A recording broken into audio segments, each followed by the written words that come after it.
Stop and go is always good for pictures. Yeah, this is the fun part of the day. Every original crust pizza gets this. And we have a saying in Papa John's, it's doing what's right when no one's looking.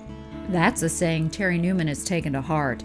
Terry is known for his endless generosity and has been honored by just about every charity in town for it. Just pretty quick and you got a pizza crust. He was recently the honoree at the March of Dimes Dinner of Champions, but he says donating dinners to the Lord's Diner has been more rewarding for him than all those awards. And the best thing you can do about a pizza dinner at Lord's Diner is watch the children who come through the line, because they don't get pizza that often. When you see that, you can't help but want to help. You can't help everyone, so how does Terry decide who to help? We get requests every day of the week. I would say on average we get probably 600 to 700 minimum requests a year. It's hard to say no. It's hard to say no to a charity, you know, and sometimes you have to because you're overbooked. Pizza right now. Order online at papajohns.com or call us at 554-7272. This streak of giving all started in Sterling, Kansas. I grew up in small town Kansas, so people helped us all the time. So it's kind of our way to pay back. That small town support taught Terry the things you need to know to succeed in any business. By growing up in that kind of town, it taught me that friendship is golden. You don't burn bridges because you're going to have to cross those bridges again somewhere.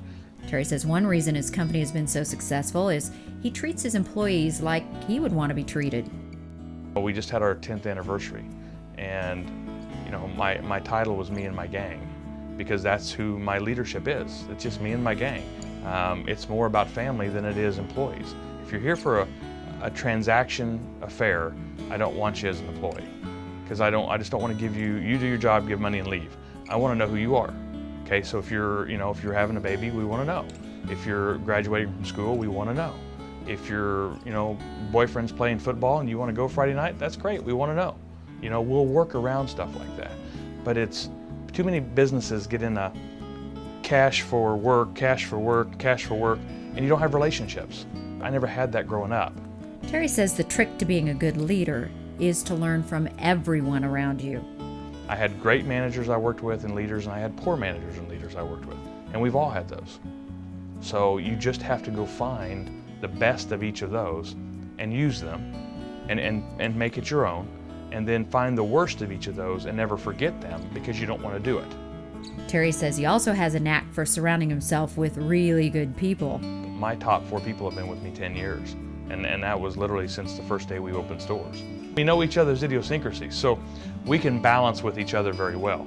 Terry says the toughest part of succeeding is the sacrifices you have to make along the way. And then balancing your time. That's just terrible. The nights that I could have been home but I was still making pizzas, or the nights I was at home and could have been making pizzas, and the guilt that you feel back and forth, and I say guilt, it's responsibility is what you feel, that I need to be there, but you got to balance that time. The thing I would probably change is I would try to get more family time. In other words, no matter how successful you are, Because I always wonder if I've succeeded enough. Have I done enough today to go to bed tonight? Terry's living proof you don't have to get all A's to be successful. I was an A-B student. An A-B student who didn't graduate from college. College really wasn't an option. We couldn't afford it. It wasn't something. Again, I wasn't an A student who was going after a lot of scholarships. But like every successful businessman, Terry had that business mindset from day one. I was working from the time I was, I don't know what age. I don't remember. I shoveled snow when I was a little kid on every neighborhood sidewalk you could find in Sterling. I mowed yards in the summertime. Terry is the youngest of 3 brothers, and he says he definitely did not live in the Beaver Cleaver family. We didn't have the ideal family life growing up. These people who say that you can't come from a broken home or problems in a home, we did. My parents were divorced, and it was a very hard thing back in that time to have a divorce, and we grew up in split families living 4 hours apart. Terry says you can't blame your past for not succeeding. His older brother is a pastor. His other brother is the manager of an oil field company. So to say that you can't grow up in a broken family and be successful is ludicrous. Hot 5. because you can. You know, my father drank heavily, and you know, he passed away because he didn't take care of himself. But that taught Terry another important lesson too. So what I said earlier, look at what they did and take the good things they did and the bad things they did, and I'm not going to repeat them as a parent. Yeah, I still make a pizza every now and then. As you can see, Terry Newman definitely has his priorities straight. He has a great career, a wonderful family, and gives back to the community. There you go. I'm pretty simple. If I can have everyone around me happy, I can't help but be happy.